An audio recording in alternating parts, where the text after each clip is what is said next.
Allison is perfect. I mean, she'd never tell you that. She's humble and perfect. She likes everyone. She even likes her untidy roommate's weird guinea pig. Allison, wait, are you texting and driving? Allison, no. That's the exact opposite of what I was just saying about you. Why, Allison? Why? Texting and driving makes good people look bad. Visit StopTextStopWrecks.org, brought to you by the National Highway Traffic Safety Administration and the Ad Council. I'm Paul George of the Indiana Pacers. When I was 6, my days were spent playing basketball. When I was 6, my dream was to make it to the NBA.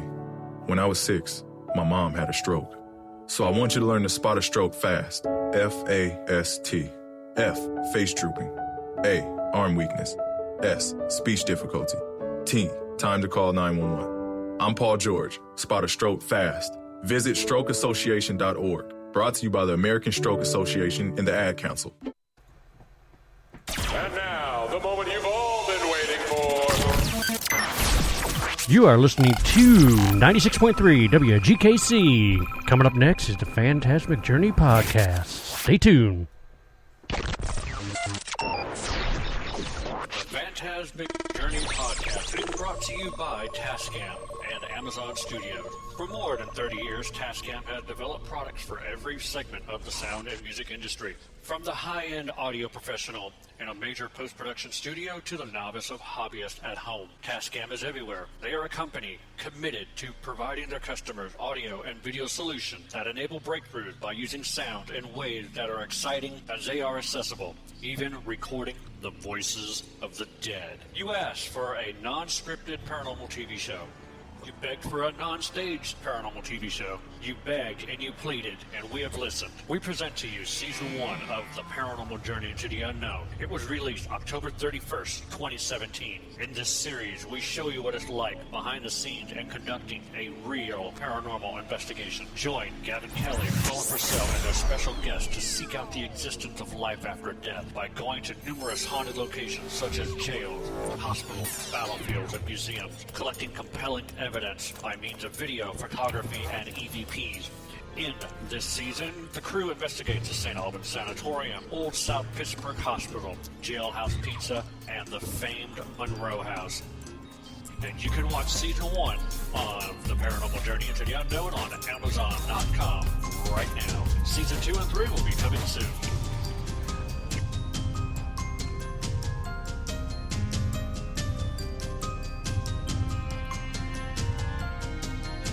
And good evening and welcome to the Phantasmic Journey podcast. We're coming to you live from the PGH Studios here in downtown Paducah, Kentucky. I am your host, Gavin Kelly, and sitting right here next to me is my lovely wife, which is my co-host, Paula Kelly. How are you doing this evening? Doing pretty good. All right.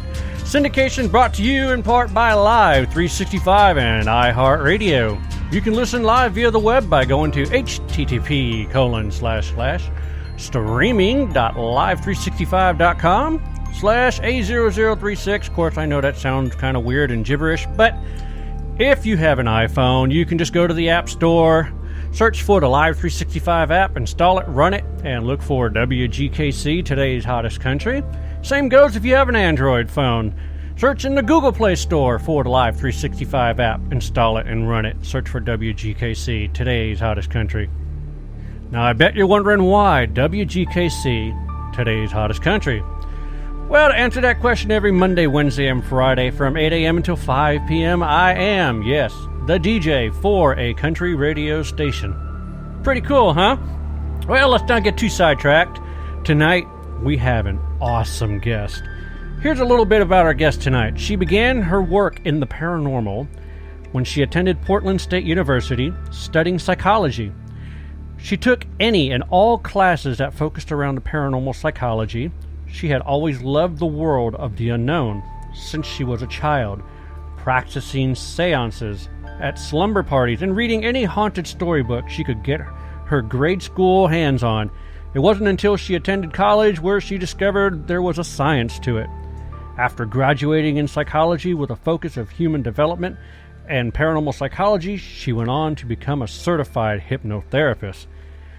She comes at the paranormal world from a paranormal psychologist perspective. She studies what different energies do our neurology and psychology. Still a practicing hypnotherapist, she is now the co-lead investigator and a paranormal researcher on A&E's Ghost Hunters. I am talking about our guest, Kristen Luman. How are you doing this evening, Kristen? I'm doing very well, thank you. Very good, very good. This is a impressive bio here, talking about hypnotherapist. What is that exactly? Yes. Hypnotherapy is like regular therapy, talk therapy, cognitive therapy, except at the end of our talk session, I put my client into hypnosis, which is very much like a meditative state. And then everything that they told me that was negative in their life or what they want to change, I switched to a positive and I put it back in their brain. And we do so using metaphors, stories, even sometimes rhyming, because the brain is more suggestible when you're under hypnosis. And so it's easier to accept positive suggestions. Right. Oh, that's interesting. Yeah. I did not know that. Yeah, it's a very beautiful type of therapy. The biggest complaint I get from it is, please don't count me out. I want to just stay there, because people feel very comfortable and happy. Also, when you're in that state of the subconscious mind doesn't know time. Right. And so a lot of times people may feel that they've been lying there for only, a few minutes, when they've actually been lying there for about, a half an hour. Wow. Losing time. Yes. I can actually relate to that. There was a device that I've actually tried called the Ghost Helmet, and they've actually used it on Ghosts of Morgan City, I believe. It's a creation that Katie Stafford made. And, I mean, I've heard of it. Yeah, it's an ingenious piece of a device, but when you use it, for some weird reason, you kind of sort of lose time. I went ahead and wore it for like 25 minutes during an investigation, but the next day, from 9:30 until noon, I did not know what happened during that time. I mean, I got my work done, but I don't remember doing it. Yeah. And that's how a lot of times people will describe going into that hypnotic state or meditative state. It's very much like when you drive home. Right. And you pulling in your driveway and you don't remember, how you got there, but you got there. That's the subconscious mind taking over. And while you're, thinking of other things, the subconscious mind is, turning the wheel of your car. And so a lot of times people, think that they can't be hypnotized, but most likely everyone has been in some form of hypnosis at some time in their life. My question would be, what do we look like while we're in this trance? So pleasant. The facial muscles all relax. Sometimes people will have a slight smile, but then other times people are filled with emotion that they weren't expecting. Sometimes people will actually, a lot of times I'll have clients that will cry during the hypnosis session, although they're not even realizing they're crying until I count them up. Oh, wow. They'll just have tears sort of streaming down their face. It's the body uses tears as a way of release. And so the body is releasing during that time period, and a lot of times my clients aren't even aware of it. Huh. That's interesting. Yeah. Have you ever had somebody that you could not put under? I've had people tell me that they didn't think that they were under, but they showed signs of being under. And a lot of times, because Hollywood and people's misperceptions of what hypnosis is supposed to be like gets in the way of their experience. And so I know that they were under hypnosis, but sometimes they believe that, they're supposed to be, that was that one movie where they used hypnosis and I think he was murdering people or something. And oh, geez. anyways, they think they're there's supposed to be falling, or, like falling into the black abyss, and that's how it's supposed to feel, Right. Most people describe it as more of a feeling of floating, a feeling of tingliness all over their body. Sometimes people describe it as the feeling of being rocked. Oh, wow. And that actually, my opinion of that is that as a child, we are rocked oftentimes to comfort us, right? Right. And so when the brain goes there, it's going there to comfort the body. And so all kinds of different feelings are described under hypnosis, but most one is that people feel like as if they're floating and they're not really a part of their body. Okay. The only time I've actually been under is I actually volunteered to do a past life regression. Oh, yeah. I've been trained in those.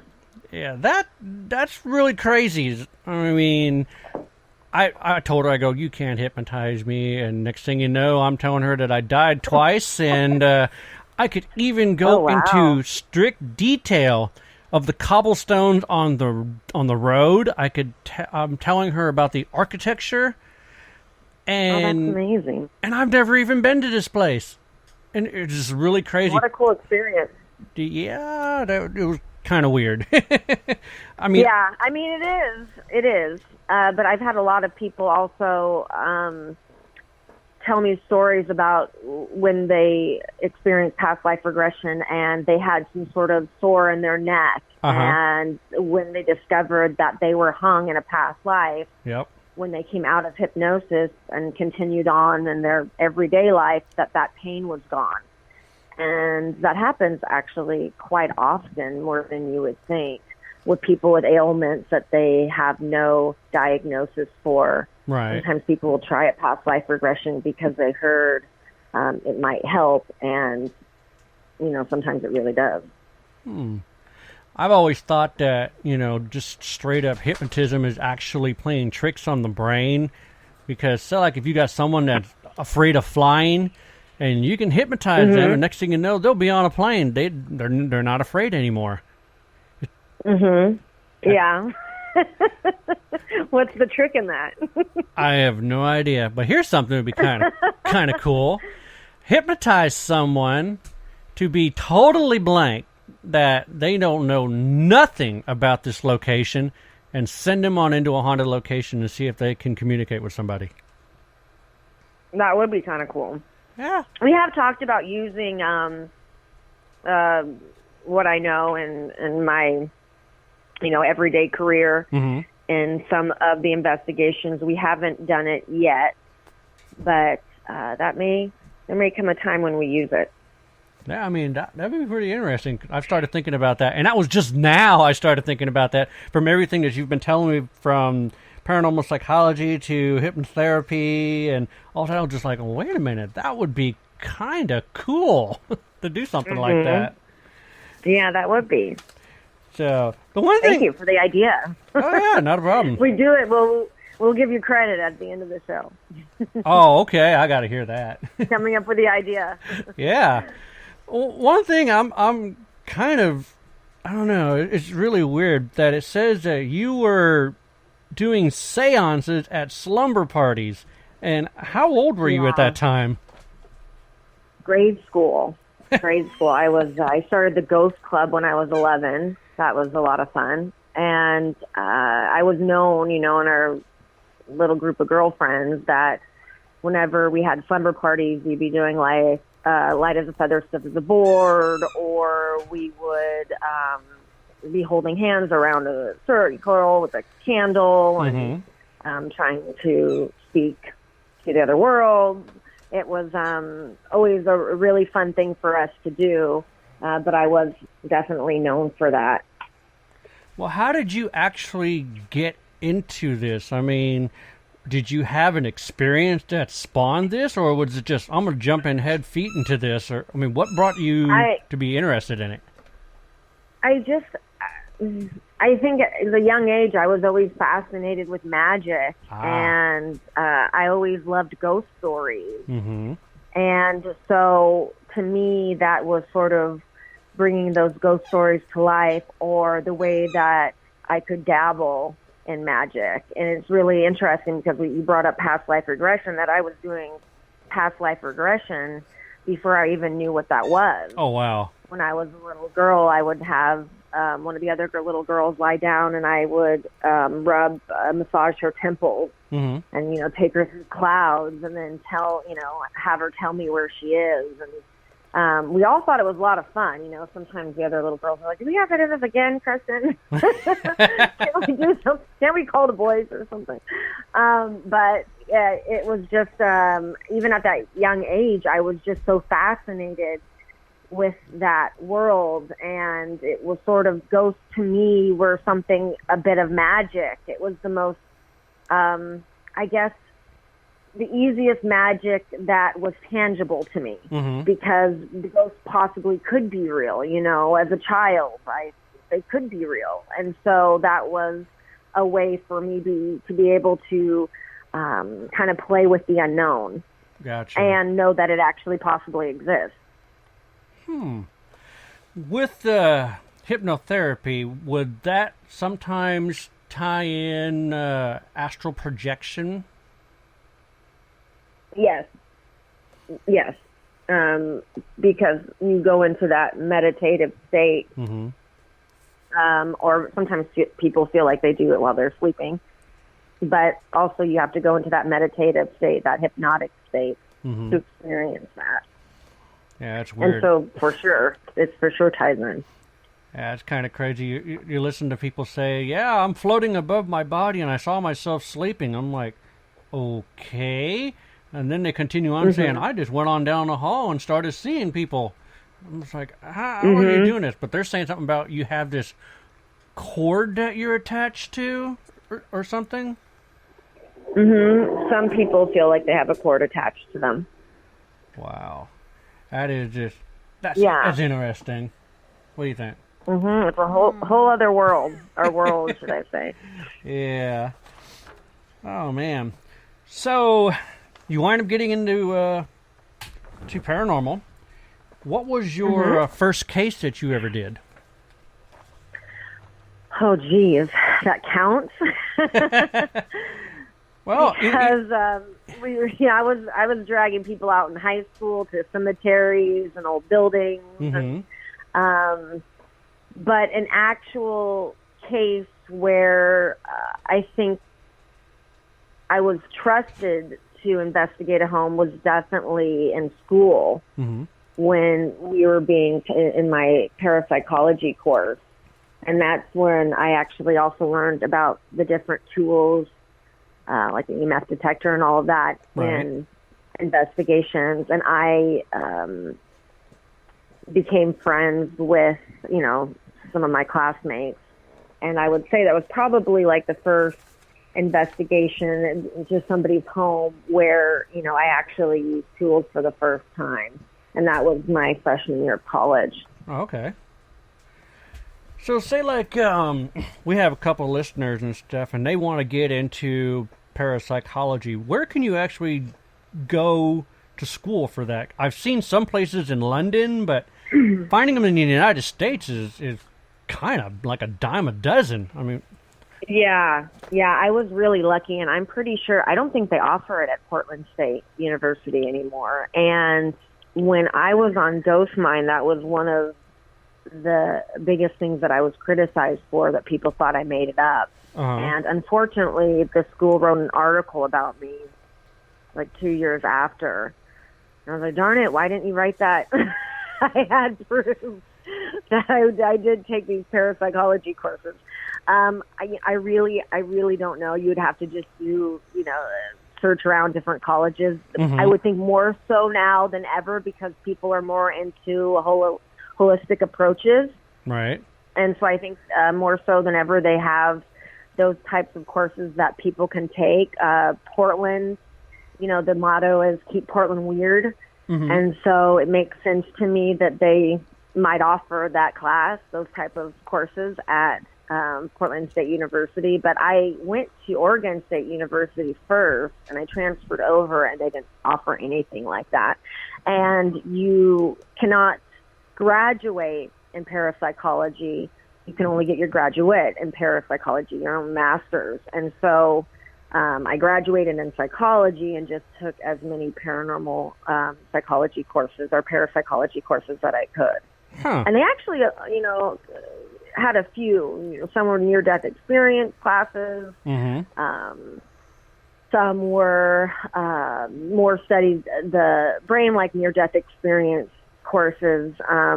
Others, focused more a bit on other worlds in the way of, other planets with life existing on it, or should I say aliens? Yeah. And so, yeah. And so they did have, quite a few courses that you wouldn't expect to have at a college, but that was Portland State. Huh. I knew that you looked familiar when I first started watching Ghost Hunters. I just couldn't place where I've seen you on, and you just named it. You were on Ghost Mine. Yeah. Was that not in my bio? I thought that was in my bio.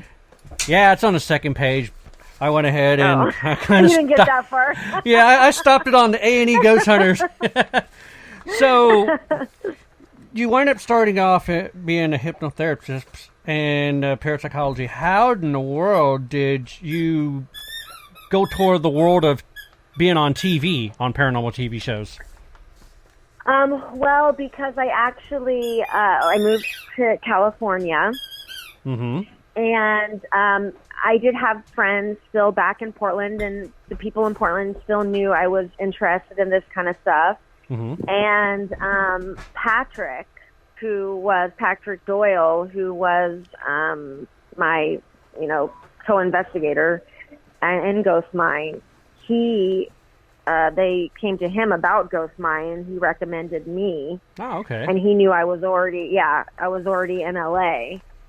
And that's where the production company was located. Gotcha. And so I still had to go through the process, though, of auditioning, going up against other investigators, and I wasn't where they were. It was kind of funny because I always tell the story how I, brought my little backpack with my stuff in it. And other people had these little suitcases. They're very professional. It was like Men in Black, right? And I was just looking around at everybody like, I don't think this is going to happen for me. But they really liked. At that time, I had just received my certification in hypnotherapy as a hypnotherapist, and so they really liked how I brought the mind into my investigations. And so I think that's what helped me to get that position on the show. I mean, that show had a great concept. I mean, paranormal inside of a mine of all places, deep down into the earth. It's like, wow, seriously? I mean, yeah. You're actually getting voices and shadows and deep down inside the earth. It's like, oh my God, that was really cool. Yeah, it was a really awesome experience, and I had to become an actual certified miner. Oh wow, so that was fun. And but it was a very, very, very difficult shoot, as you can imagine. Oh yeah, because of the environmental factors.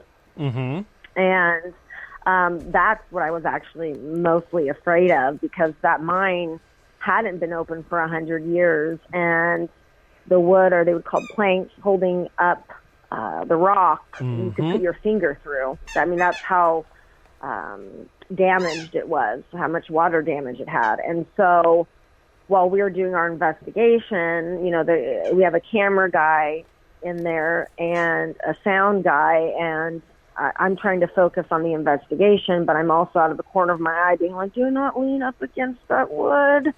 Please.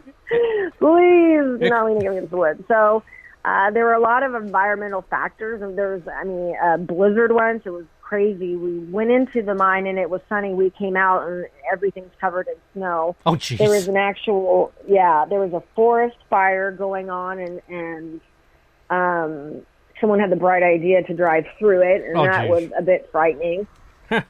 So a lot of things went on, but the people I worked with was just incredible. The miners were just hearts of gold, pun intended. They were just the most wonderful people, and it was a really amazing experience. And to be able to investigate in one location for that long, I think is needed. I wish there was more of that. I would have been scared to death because that mine could collapse at any time. Nope. Mm-mm. Yeah. Couldn't do that. Mm-hmm. I actually had to use a bit of self-hypnosis because I'm a little bit claustrophobic. Ah. And so I would have to use self-hypnosis in the mornings in the first season before we went out. That's crazy. What's the story of Behind the Screams? What is that exactly? That was another awesome experience that I feel very blessed that I got to be a part of. That was telling the true stories. I hosted a show where I told the true stories of big blockbuster hits, of the paranormal, what really happened, besides just what you're seeing on television. Mm-hmm. So we did The Exorcist, and we did Light in the Sky. I think I'm saying that movie wrong. When those men were abducted. Oh, yeah. Fire in the Sky. Fire in the Sky. Yeah. And a couple others, but got to tell the true story and kind of talk about it from perhaps more from the paranormal witnesses' point of view and what they experienced during that time, as opposed to what Hollywood made it look like. No kidding. Hollywood basically destroyed it for a lot of things. I mean, people believe ghosts look like, what you see on Ghostbusters or what you see on Poltergeist, and in actuality, it is not. It may be a translucent shadow or dark shadow. It's nothing like what Hollywood depicts. And it basically destroyed everything for us. I mean, so. And the same thing with hypnosis. Anytime a movie that comes out that has to do with hypnotherapy, I will get more calls for people to come in and see me. However, they expect a different experience than what it really is. I know whenever I watched, I forgot what show it was, but there was a guy with he hypnotized people, and he hypnotized a whole group of people, like 12 people. And a lot of people thought it was funny, and I thought it was funny at first, but then I realized, I'm like, you're making a total jackass out of all these people. It's like, you go to the first one, you're a dog, bark like a dog. You're a chicken. You're going to walk around and quack like a chicken. And just start going on down the line, and you got everybody, all 12 of them up there being farm animals. Oh, wow. I mean, yeah, it's freaking hilarious. But then again, they're on national TV. People are seeing them being taken advantage of, and they look like total jackasses. I mean... Well, did they know they were going to be hypnotized? I mean, did they know that going in? They knew they were going to be hypnotized, but he didn't say what he was going to do to them. So, that's just crazy. Now, like you stated when you're doing Ghost Minds, that you had to do a mental hypnotist on yourself. Is that basically the same for, do you mentally prepare yourself before going into an investigation? Yes. Yeah, I do that for pretty much any investigation. I focus on, sort of protecting myself with my own, positive light, but then also trying to help myself become more accessible and comfortable, because obviously any type of fear oftentimes blocks us from knowing what we know or performing our best or even, meeting new people. And so I try to just meditate for a bit to sort of open up what some call the third eye. Right. Or, just having a better, to prepare myself to have a better connection with whatever may be there. Gotcha. Have you ever worked with a strange or weird case or a location that you really didn't have an answer to? About everyone. Okay. Okay, honestly, do you have that a lot one? of times- Okay, well, on that note, do you have that one in the back of your head that is like a reflective every time you think about something that was weird or strange, it automatically pops in your head?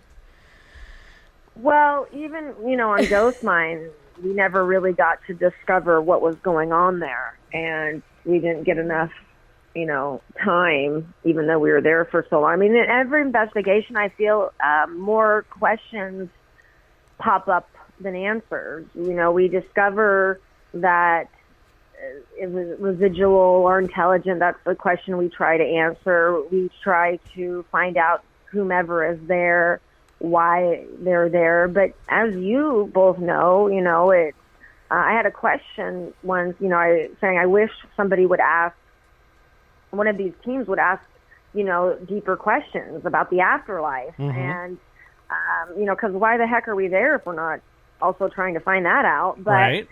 It's hard to capture a name, let alone, what is heaven or hell or where are, Yeah. So it's, a lot of times to me, I get more questions than I have answers. And even in our last investigation and the one in Clifton, that was our premiere when we had these beautiful sort of light anomalies that we captured on the new camera we've been using. Mm-hmm.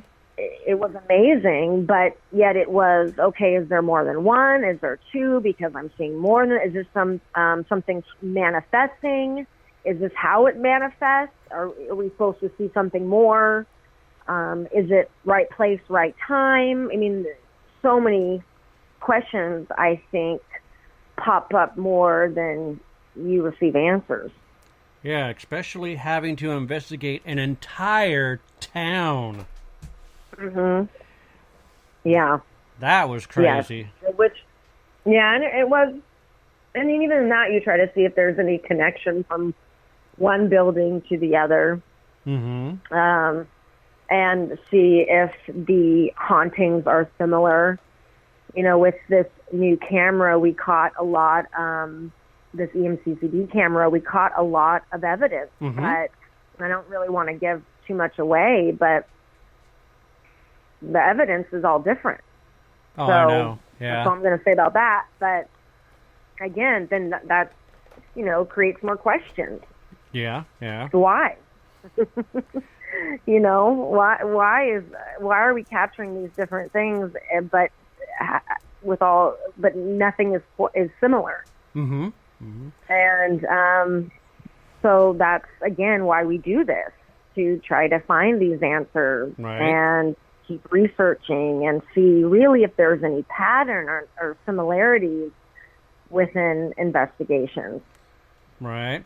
Yeah. Well, when we had Brandon on the show, we were kind of going into possible details of that anomaly. And the first thing I told him, I said, well, the thing is that I noticed when I first saw that, and this is before I got to see the pixelization version of it in the second episode, but what I told him was a firefly, before it totally heats up, you can actually get a heat signature on it. It'll be similar colors to what he got, but then when it gets fully illuminated, then it turns into the match that Brian did.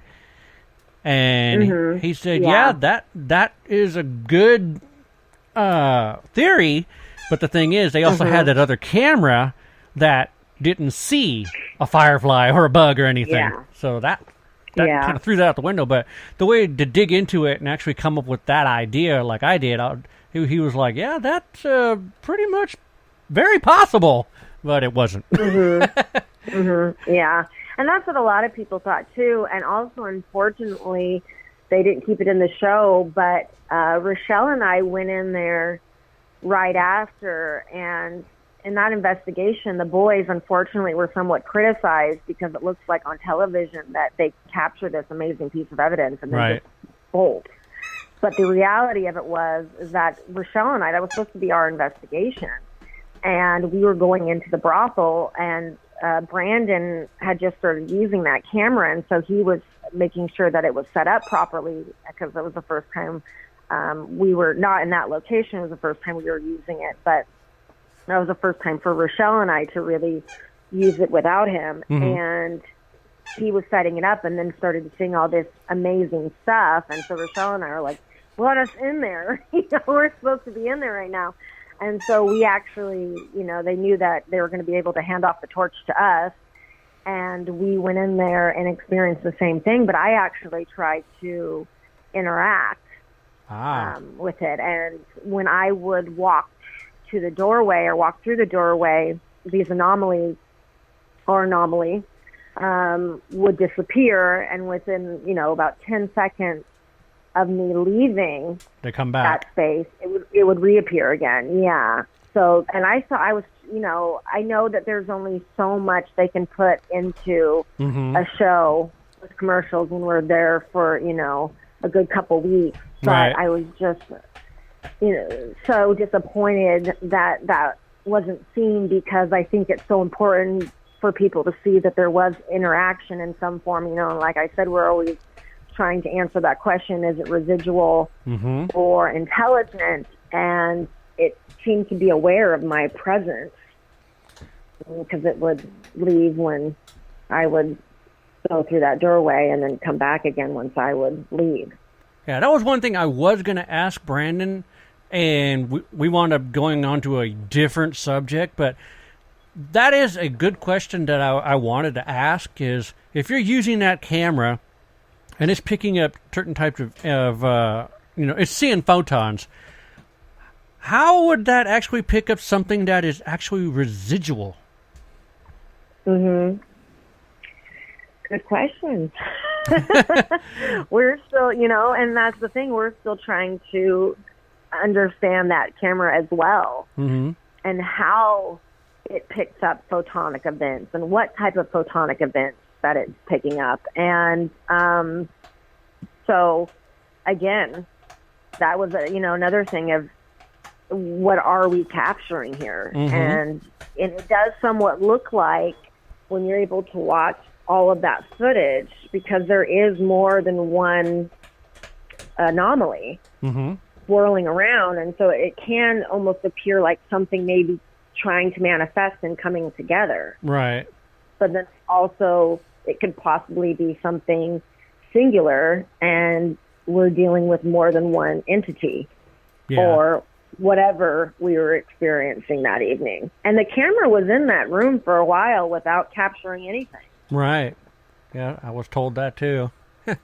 Yeah, and so, that's when that brings up a whole bunch of other questions. Is it, you're at the right moment at the right time?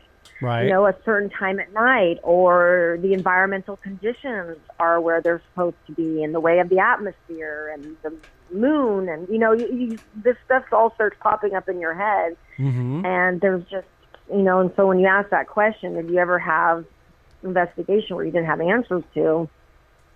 Everyone, because even when we do find evidence, trying to find the story behind it, or why it's there, or even how it's there, are still the questions that are yet to be answered. Right. In many investigations. And one thing that I think, here's another one of my ideas. You got them tonight. Oh yeah, well you have your camera, and it's picking up photons.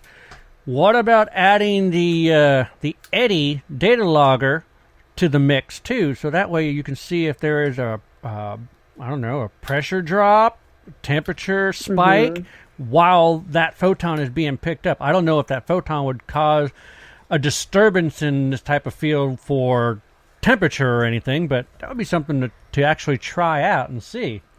Well, Gavin, the series is not done yet. Oh, so you guys already did it. Well, we'll see.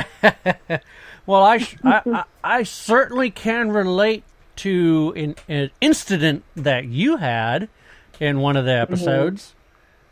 It had to involve a staircase? Oh, yeah. Well, yeah. We were filming at the Massac County Courthouse in Metropolis, Illinois, and I was walking toward the stairs, and we're on Facebook Live. Paula's on Facebook Live filming. I'm on Facebook Live. I'm carrying a $4,000 camera, and next thing you know, you see me go diagonal straight down the stairs. And oh, boy. The motion detector, we don't use the REM pods for static. We use the ones that are motion. So when that sucker went off, next thing you know, I felt what felt like two hands on my back just pushed me down the stairs. Oh, wow. You know, Paula's over here going, "Is the camera okay?" I'm like, yeah. Camera's fine. But when I saw you go down, I'm like, oh, man, she got pushed. Did you feel anything on your back at the time? See, that's the thing. I didn't feel a distinct force. However, I also didn't feel like I tripped over anything. Right. Or, sort of lost my footing. The strange thing is, too, is that Rochelle and I were in that hotel earlier in the day, and I was looking at those stairs, and maybe I self-prophesized it, We can do that, too. We can trick our brain that way without even being aware of it. And I just thought I had a bad feeling about them. I just had a feeling that something was going to happen with those stairs. And I have never taken a fall like that before, ever, on an investigation or not. So that was really frightening because I really did miss every step and went flying. And I am so lucky. It's one of those things where, it's based on somebody's perspective. I'm lucky that I fell down the stairs, or am I lucky that I fell down the stairs when nothing bad happened to me? But I do feel blessed that I barely had a bruise, and when I hit the ground, I thought for sure, my legs were going to be broken. I mean, I just knew it was bad. Right. And it was really bad. And, but I was able to get up. I was sore. The soreness didn't really kick in until a few days after, but it really could have been a lot worse. And the thing is that they left it in there. Yeah. Pardon? I go, and the thing is, they left that in there on the episode. Oh, yeah, they did leave that in there. Yes.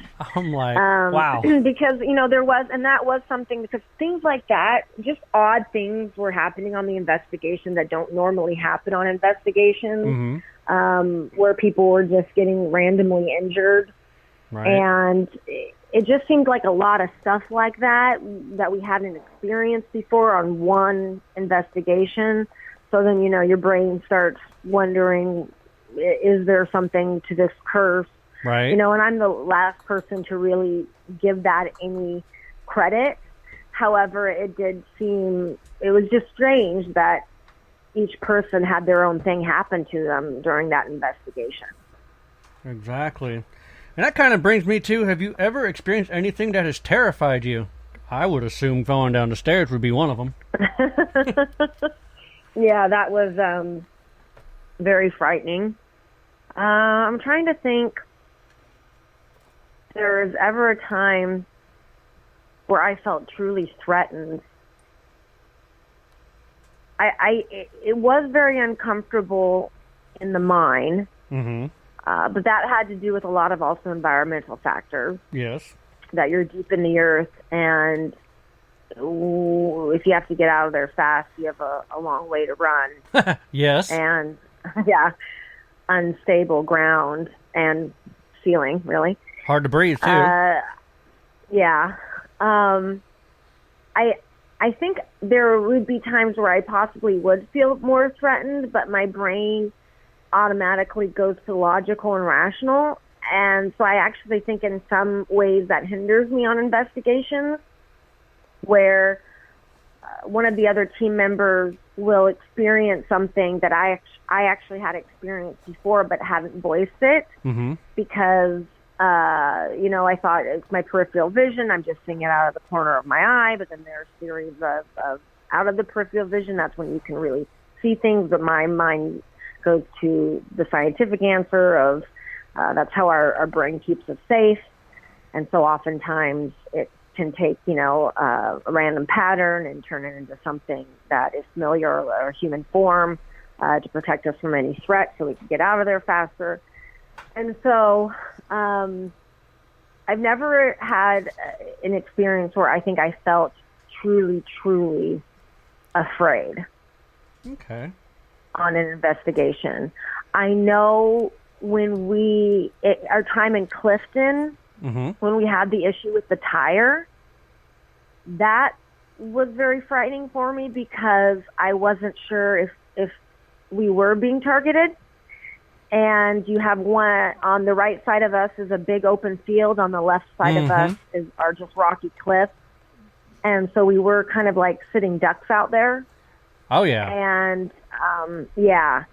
and I wasn't necessarily afraid of the paranormal, more so of just what could have caused this accident, what could have done this to the side of our car that we were not finding any evidence for.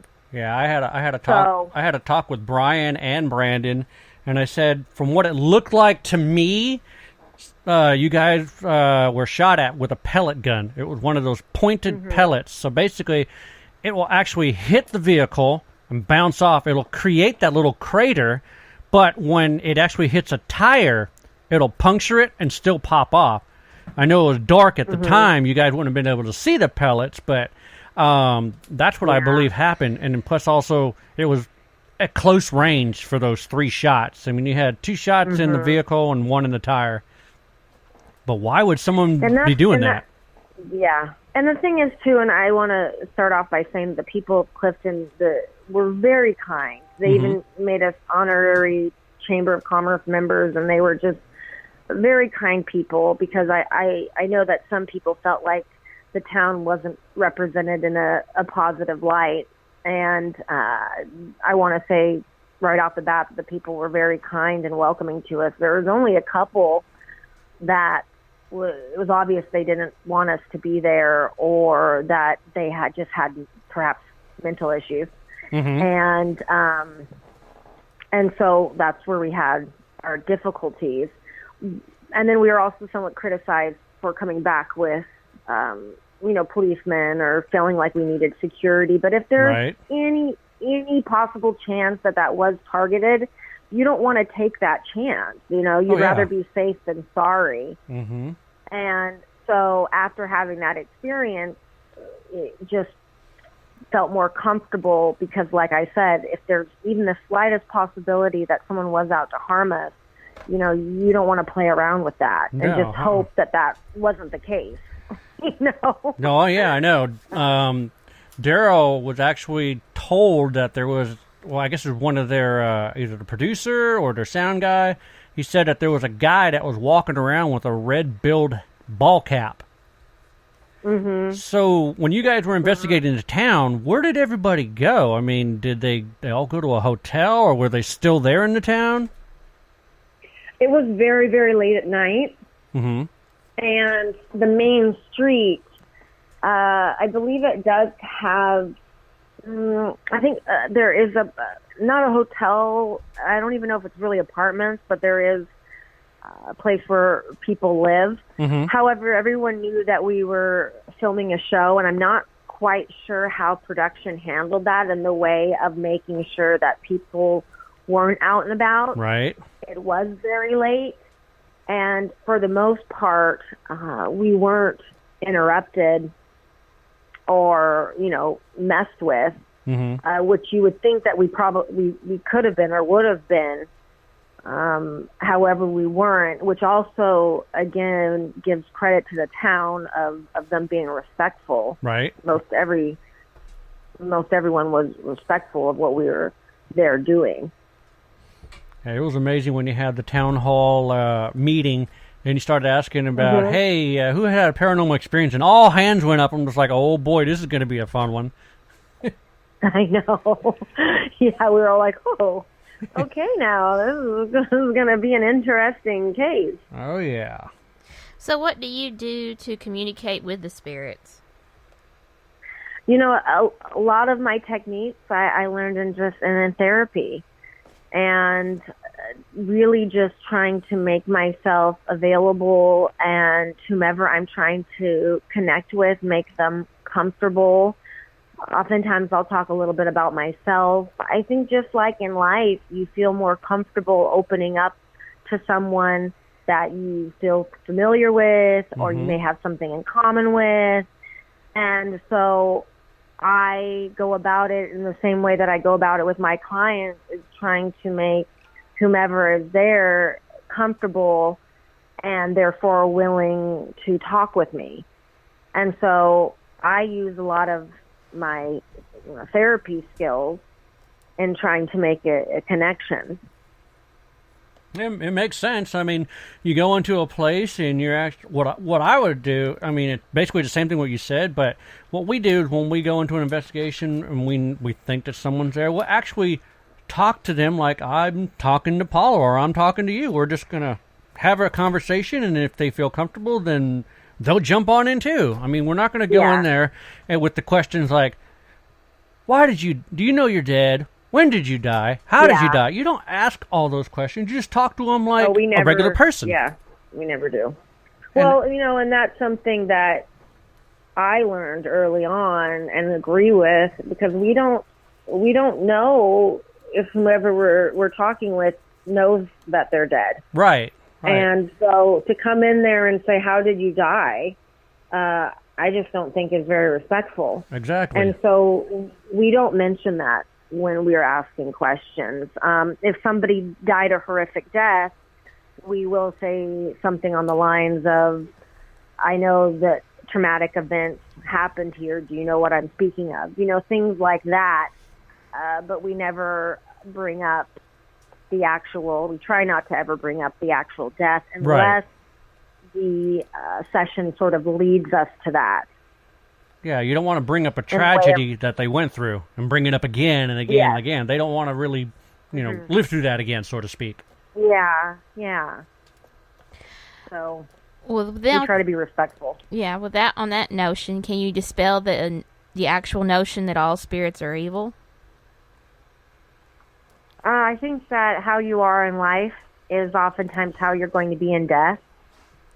And so I don't personally believe that all spirits are evil. When I tried to interact with those or that anomaly that we caught, it was a really beautiful experience for me. I actually got teary-eyed because I just thought what we were seeing through the screen of that camera was beautiful.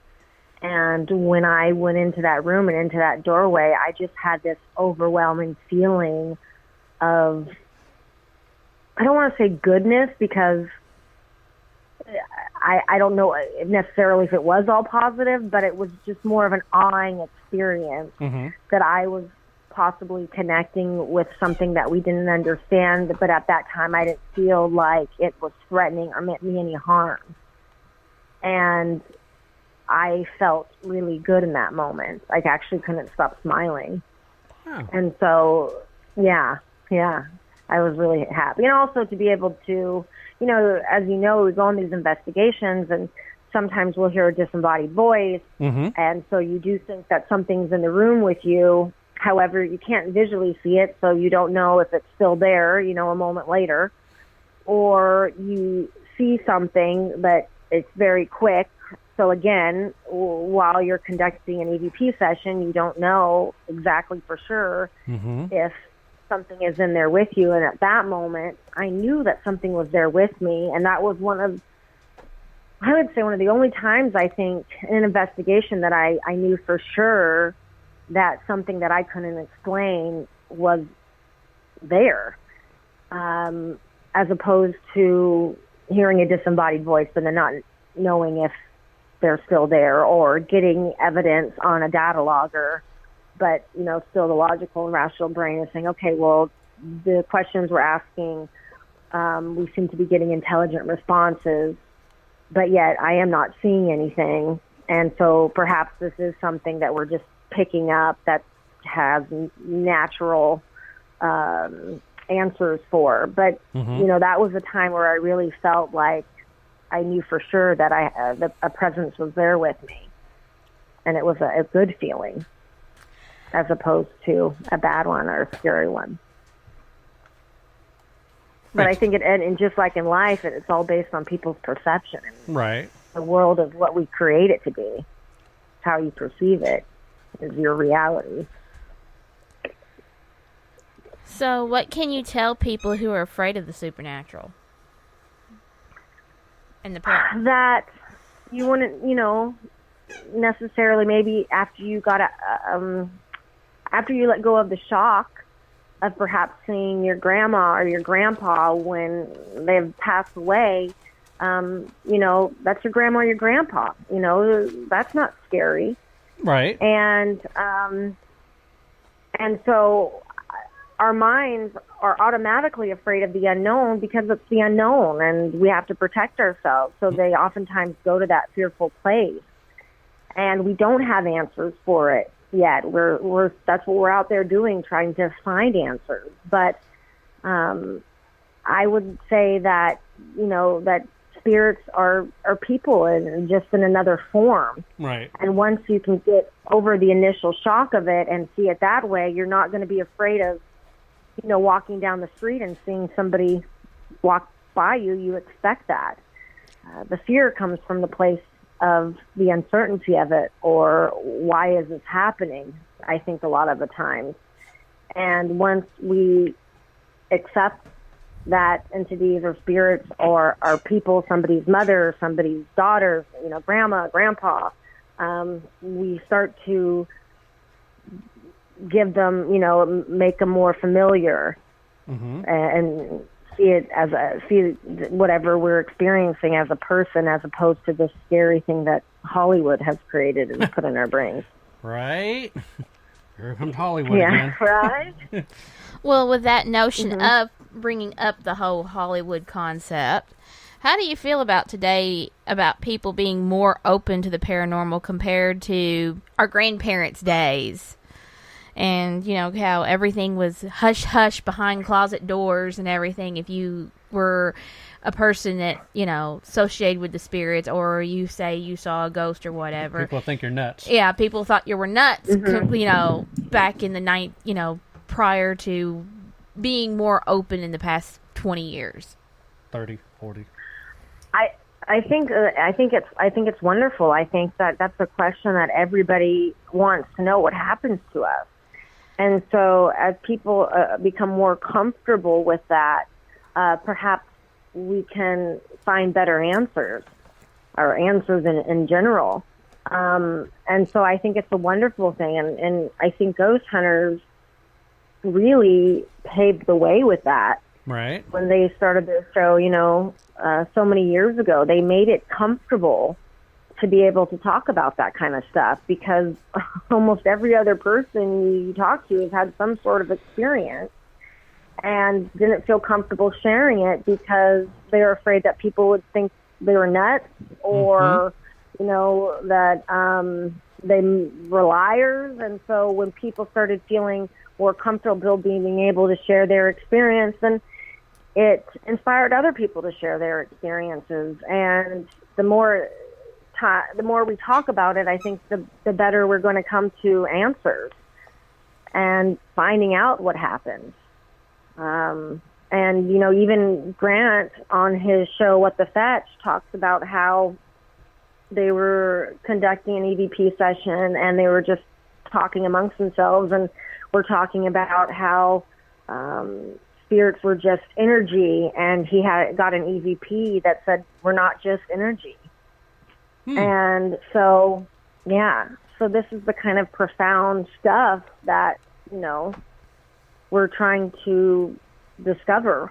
And I think it's great that people feel more comfortable talking about it and sharing their stories. And it helps people feel validated when they hear other people's stories as well, that they're not crazy. Yeah, it makes them more comfortable to speak out about it instead of, hiding in the shadows. Yeah.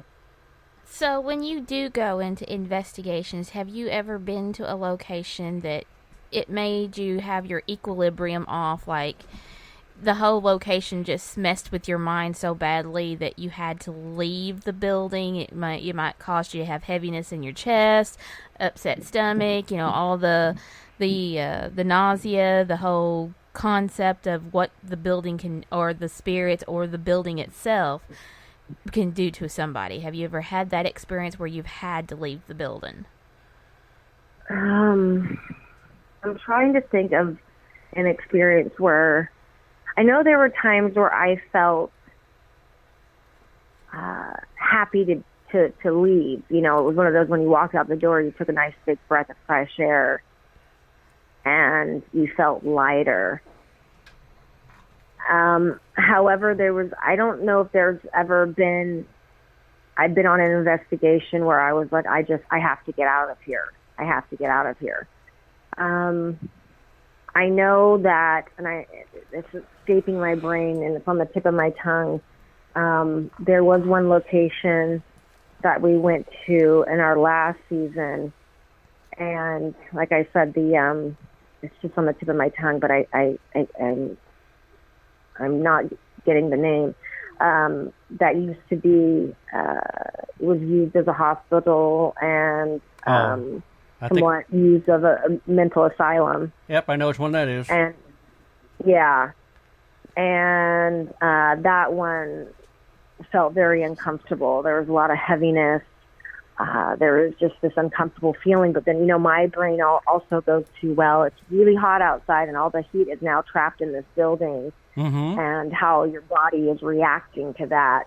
Is this something paranormal, or is this because it's hotter than hell in here? Yeah, right?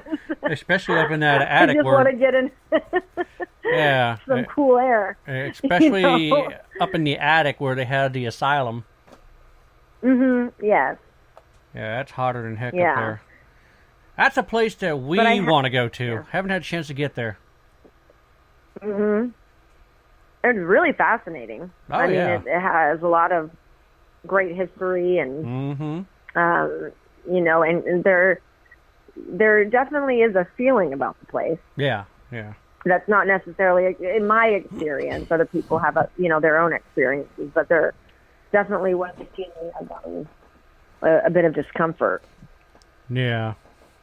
You know which place we're talking about?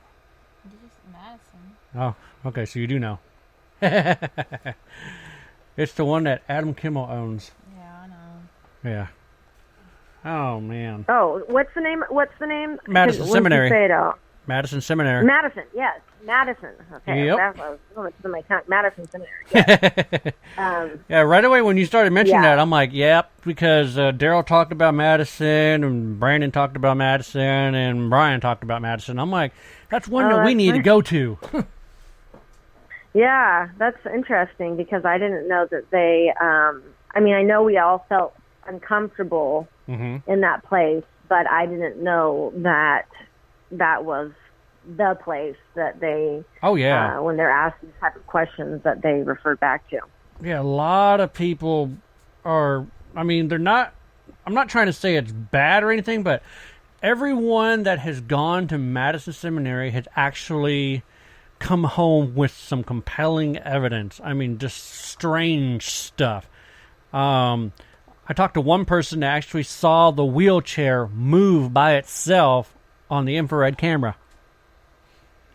Oh, wow. And there was nobody up there. Wow. They were outside, and they just set the camera on up because what they wanted to do was actually get a shot of when the moonlight actually came through the window, it would cast this really cool reflection and shadow on the floor, and he wanted that. That's what he was striving for. But when he watched the footage, he saw the freaking wheelchair move.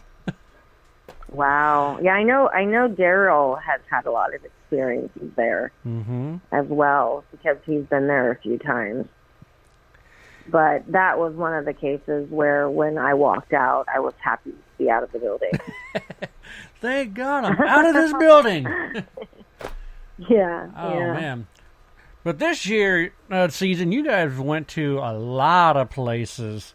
And we're talking like hot places where it was like over 100 freaking degrees. And then you wind up going to places where it was like almost 40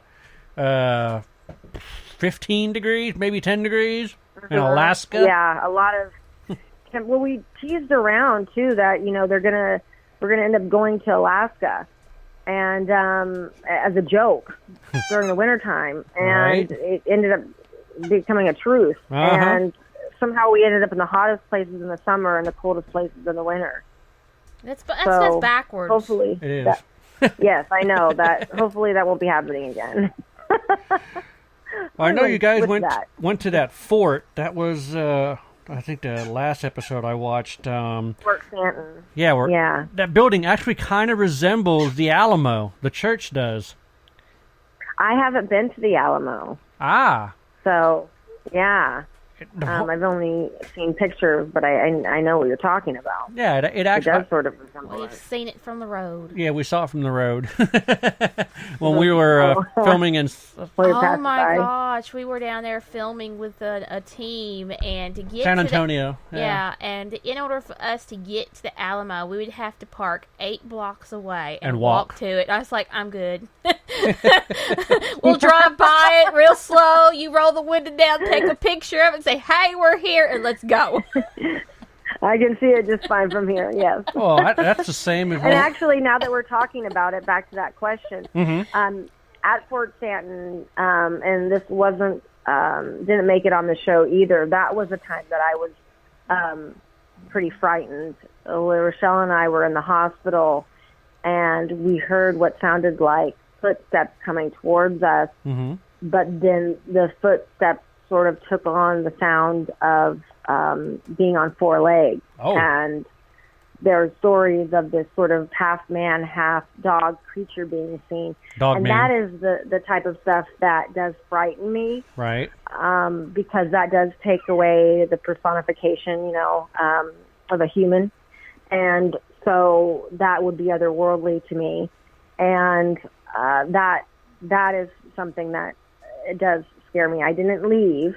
We stood our ground, but it did sound like it was coming towards us, and then it just stopped. And we do have recording of it, but it's not. If anything is not clear enough that we think that the people at home listening and watching will be able to really make out, then we don't use it.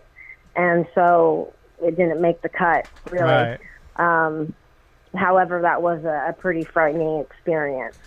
Well, the one thing that I was talking to Brian about with your Fort Stanton, that's in Mexico, right? Yes. It was like, how far was it from Roswell? New Mexico. New Mexico. Yeah, New Mexico. It was like 2 hours or so from Roswell? It was very close. Okay. Yeah, very close. We were closer to the crash site. Right. Actually. What I was telling him is what was possible. I mean, this is a theory, but since you were in New Mexico and you're talking about dog man, half dog, half man, it's very well possible it could have been a skinwalker. That did come up in conversation as well. Because we were, where the heck were we? We were heading to Texas. Were we heading to Texas at the time? What, are you talking about driving in snow? No, I'm talking about the one we almost hit. That's the one that was in Michigan. Okay, yeah, we were heading to Michigan. And it was a split second, and it was huge. And all I caught was the back end of it. It did not look like a bear, did not look like a dog, but it was like, I don't know, a giant wolf that ran out in front of the truck or the car, and we almost hit it. And all of a sudden, when I looked through the window, then it stood up. And I'm just like, we just saw a skinwalker. And then when we got to Texas, we were interviewing a team, and we actually witnessed on one of their...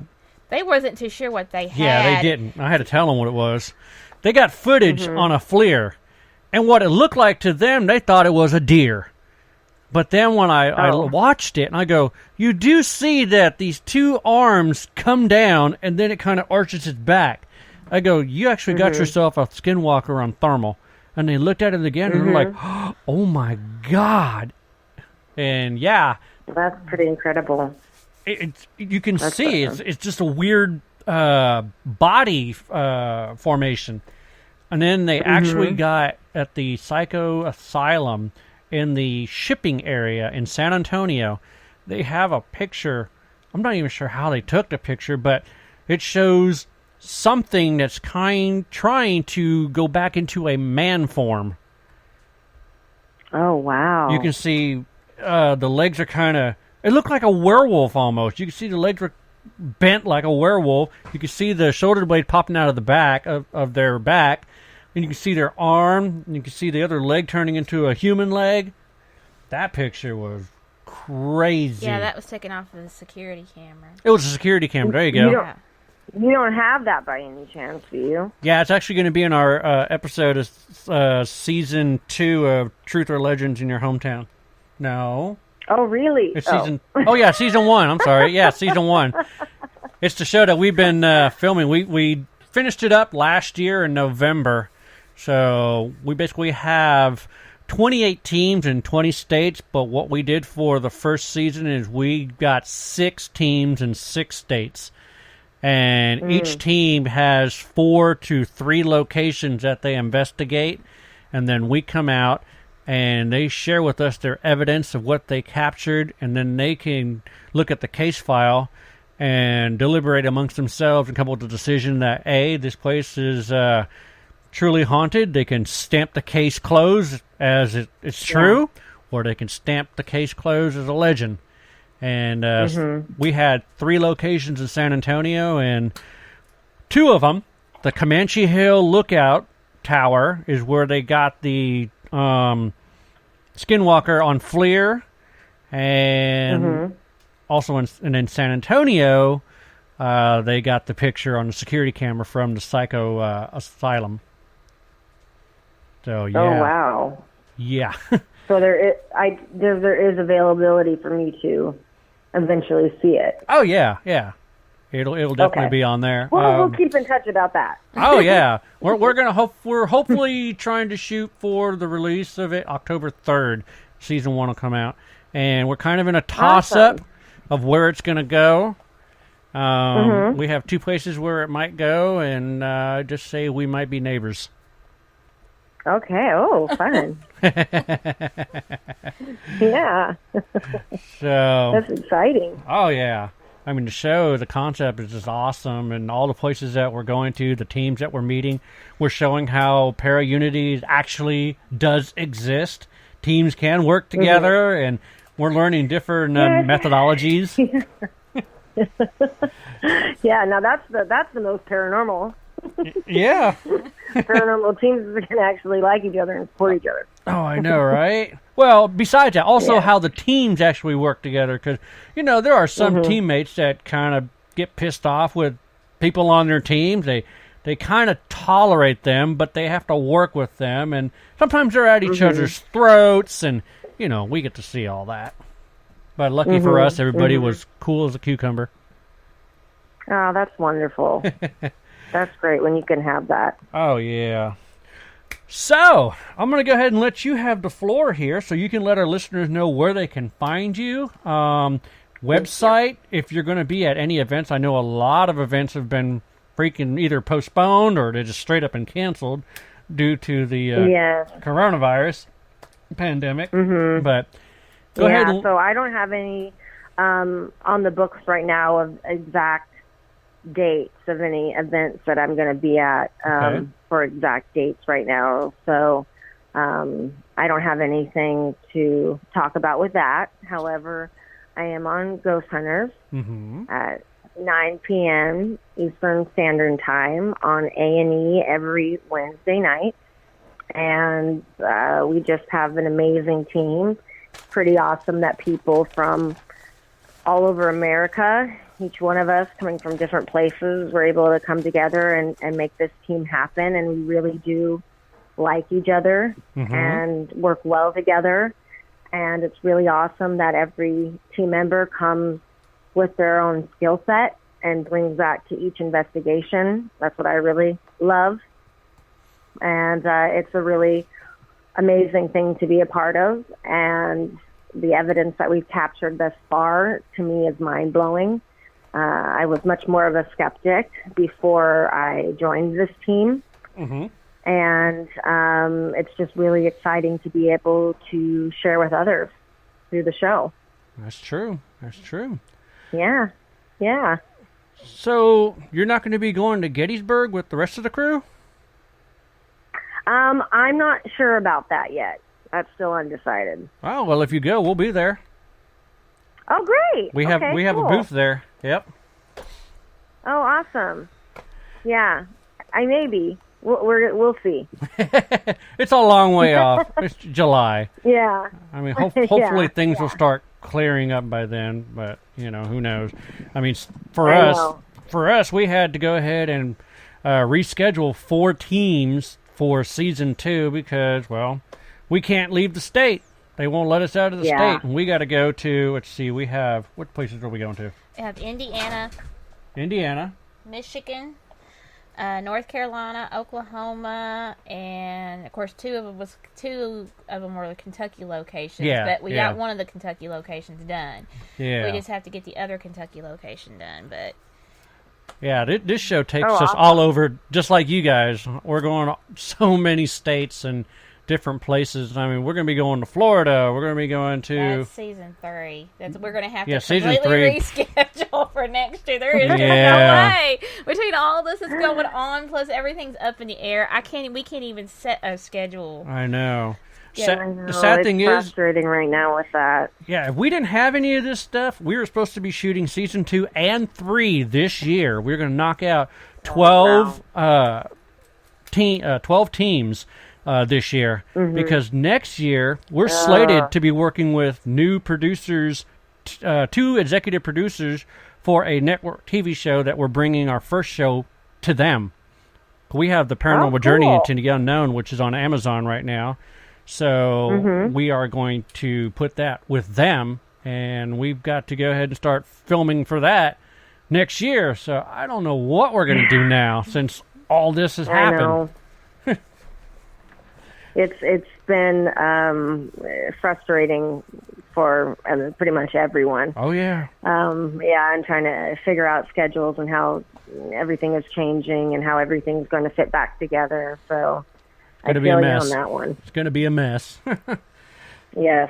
But good luck to you, and thank you so much for having me on the show. I really appreciate it. It's been very it's our pleasure. Enjoyable talking to you, too. And I appreciate you making it so comfortable and easy for me. It's always nice. Oh, yeah. You have nice hosts. we basically treat it like we basically treat our interviews like we're sitting on a couch and we're just chilling. We're just talking, and I'm not going to sit there and slam you with a bunch of questions of like, oh crap, I didn't think you were going to ask me that. So yeah, and I appreciate that. Thank you. Hey, not a problem. Well, could be a long night for me. Yeah. You guys take care and keep your sanity. I don't even say stay safe anymore. I say stay sane. Sane, yeah. And and we'll keep in touch about that footage that you described to me. I'd like to see that sometime. So again, thank you for having me on, and we'll keep in touch. All right, it's our pleasure, and you have yourself a great evening. Yeah, good night. You too. Thank you so much. Good night. Bye. Bye-bye. Well, there you have it. We were talking to A&E's Ghost Hunters, Kristen Luman. You can catch her on A&E Ghost Hunters every Wednesday night, 9 p.m. Eastern, 8 p.m. Central. I'm trying to figure out who we're going to have next week. I think we're going to have... you have no idea? You sure? Yeah, I can't keep up with it anymore. I'm home every day. I know every day's my Saturday and Sunday until all this crap's over with. Well, I got a surprise for you. What? We are going to have the owner of Devil's Hours Productions on the show next week, Matt Benton. We've actually had him film with us on our first season of Paranormal Journey into the Unknown at the famous Monroe House. Yep. And he got to witness the camera move. And the things that happened that night is great. I mean, he was just so excited when he comes on in, and he's like, "You guys were here at all times? Holy shit." He's talking about this camera that moved. I mean, he sees it move. It's like someone hit it. He tried to debunk that camera as much as he could. He stepped on a cable, rolled it with his feet, and see, since I'm a musician, I go ahead and connect our cameras via a mic stand with a clamp. I don't use the standard tripods anymore because, hell, you can knock those damn things over. So you got the big metal base, mic stand, clamped on camera. He hits it, you can see the damn thing spin and then go just right back to almost where it was. So, yeah, if anybody wants to watch the footage, it's on Amazon Prime. If anybody has Amazon Prime, you can watch it for free. It's called the Monroe House, isn't it? Or is it you have it? Is it titled? It's actually, I think it's labeled The Basement. The Basement. Yeah, because that's what the whole story is about. But yeah, check it on out. It's the Monroe House. It's the Paranormal Journey into the Unknown. And I bid everyone a good night. Stay safe, stay sane, and stay healthy. Have a good night.